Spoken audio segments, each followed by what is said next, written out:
La Réunion, parce qu'il porte bien son nom. La Réunion, on trouve toute qualité des personnes. Donc pour moi, il n'y a pas de différence. Je suis malgache et tout le monde pareil.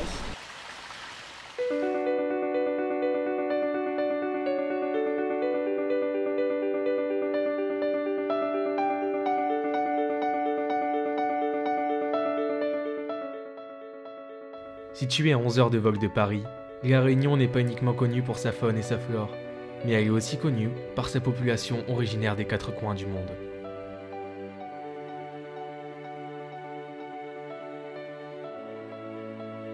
On peut y observer des églises, des temples hindous, des mosquées et d'autres lieux de culte peu connus comme Sainte-Expédite.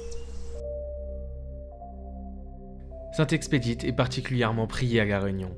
C'était un commandant romain d'Arménie qui fut décapité pour s'être converti au christianisme. Les Réunionnais prient cette religion pour trouver du travail ou gagner de l'argent. Personne ne sait combien prie ce commandant romain, mais beaucoup d'hôtels sont répartis sur l'île et prouvent la notoriété de ce culte. Sur cette île, toutes les différentes cultures et origines cohabitent dans le plus grand des respects. On tient compte de notre environnement, mais les gens tiennent compte aussi de notre religion. Voilà, c'est comme ça. Tout ensemble, ça finit par construire un vivre ensemble qui est donnant-donnant. Je t'accepte, tu m'acceptes. Rares sont les incidents. Et quand il y a des incidents, que ce soit des gens de notre côté ou des gens qui ne partagent pas les mêmes croyances que nous, on se rencontre et on discute et on trouve la solution.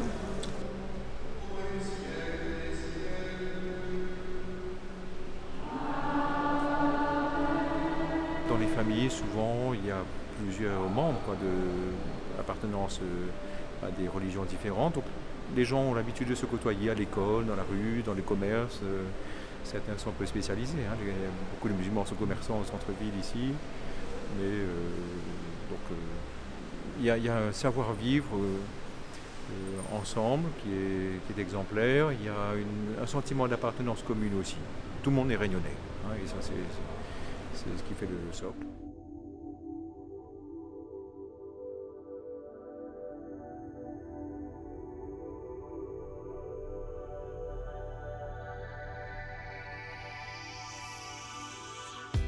Mais la diversité culturelle n'est pas la seule richesse de La Réunion. Les champs de canne à sucre représentent environ 23 000 hectares. Dès le début de cette culture au XVIIe siècle, son jus est utilisé pour produire de l'alcool. Aujourd'hui, le rhum est devenu le produit le plus exporté de l'île et fait partie des emblèmes de la culture réunionnaise. La culture de canne, c'est aussi important à La Réunion parce qu'on a énormément de cyclones. Et ces cyclones, ils vont détruire les autres cultures avec le temps. Et c'est la canne qui va, elle, mieux résister aux cyclones, parce que c'est un roseau, en fait. Donc quand le vent va arriver, elle va pencher plutôt que de se casser. Là, peu importe où on va se retrouver, on n'aura pas forcément les mêmes lois et on n'aura jamais les mêmes recettes dans le rhum. Donc on va se retrouver avec des recettes différentes, même entre nos distilleries. Donc aucun rhum des 3 distilleries n'aura le même goût. Et on va aussi se retrouver avec des rhums qui ne suivront pas forcément les mêmes lois. Par exemple, en Amérique du Sud, ils auront la possibilité de rajouter à l'intérieur du sucre, du caramel, des épices. Nous, on est vraiment sur des rhums qui doivent être purs si on veut, donc sans ajout à l'intérieur. Et c'est cette distinction qu'on va avoir surtout entre les rhums sud-américains et nous ici. La meilleure huile essentielle de géranium au monde est à La Réunion, c'est le géranium rosa. Aujourd'hui, le géranium s'exploite toujours au-delà de 1000 mètres d'altitude. Et comme le climat n'était pas bon chez Plaine des Palmistes, nous on a commencé à planter ici dans les Hauts de l'Ouest à partir des années 1920. Et entre les années 1920 jusqu'à les années 1980, on avait 15 000 hectares plantés en géranium. 15 000 hectares, ça a commencé depuis dans les Hauts-de-Sainte-Marie jusqu'à dans les Hauts-de-Saint-Joseph. Toute cette végétation-là était couverte de géranium. Et aujourd'hui, sur toute la Réunion, il reste entre 50 et 60 hectares. C'est abandonné parce que c'est une activité qui demande beaucoup de travail et ça ne rapporte pas grand-chose. Et vous savez où se trouve l'huile essentielle, c'est un pied de géranium. En général, on n'attend pas qu'il y ait des fleurs pour le distiller parce qu'il n'y a rien dans la fleur. Dans la feuille aussi, il n'y a rien. Et dans la tige aussi, rien. Ça fait de l'huile essentielle, se trouve uniquement dans les poils qu'il y a sur la tige et sur les feuilles. En huile essentielle, on récupère entre 25 à 33 centilitres d'huile essentielle. Pour les 300-350 kg. En été, pour faire 1 kg d'huile essentielle, il vous faut 1 litre avec un petit peu. Et en hiver, 1 litre d'huile essentielle fait 1 kg. Et après, en général, c'est une coopérative qui récupère toutes les huiles essentielles de l'île et cette coopérative lui le revend sur la ville de Grasse, comme toutes les grandes parfumeries sont à Grasse. La Réunion n'est pas qu'une terre de culture, mais aussi une terre volcanique qui laisse des traces avec ses coulées de lave.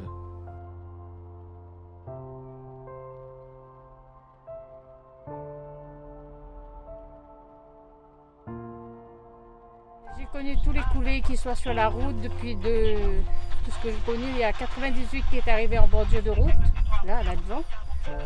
Ici vous êtes sur la coulée de 2002.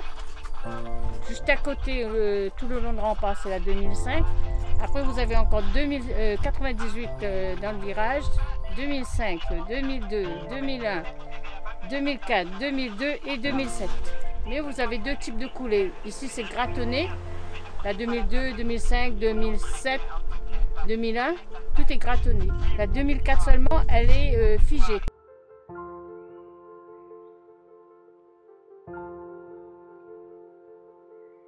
On a toujours peur du volcan parce qu'on sait qu'elle va couler, mais on ne sait jamais où elle va passer aussi. Là, elle est polluée acide, quelquefois c'est acide. Et après, le plus gros risque, c'est pas la sonde, parce que la sonde, il y a une pellicule. Mais le plus gros, c'est les cheveux pelés. Alors le cheveu pelé, je vous explique, c'est des fibres de verre comme une aiguille. Si ça vous pique, ben, il faut les retirer.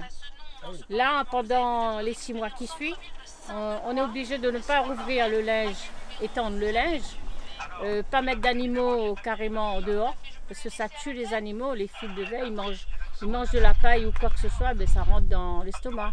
Et puis les fils de verre, ben, ça attache dans les arbres, dès qu'il y a un vent, pouf.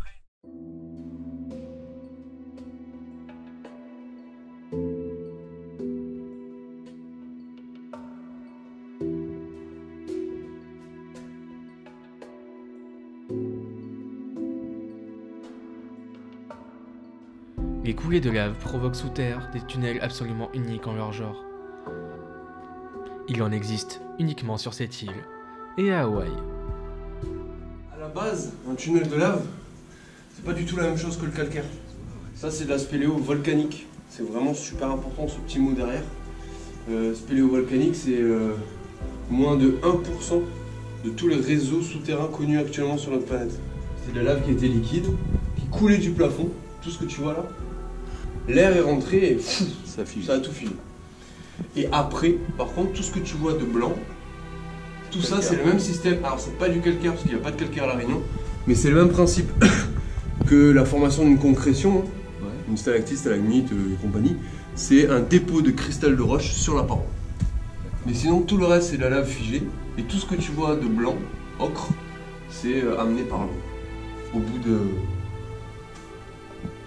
longtemps. Ça marche. Normalement le massif calcaire, voilà, c'est l'eau qui creuse la roche. Ouais. Ici, c'est une coulée de lave qui coule sur une certaine épaisseur. Ouais. Et tout ce qu'il y a en périphérie, c'est-à-dire tout ce qu'il y a au contact de l'air, ça va refroidir. La lave va se transformer en roche volcanique, qu'on appelle ici le basalte. Okay. Donc du coup, ça va former une espèce de carapace là, tout le tour, okay. Et ça va isoler l'intérieur qui va rester liquide. Okay. Donc ça coule, ça coule, ça coule, et quand l'éruption s'arrête, le niveau de lave passe du plafond, il descend, il se vide, et il reste un tube. En plus de toute cette richesse, La Réunion accueille chaque année plus de 500 000 touristes qui découvrent l'île sous toutes ses formes.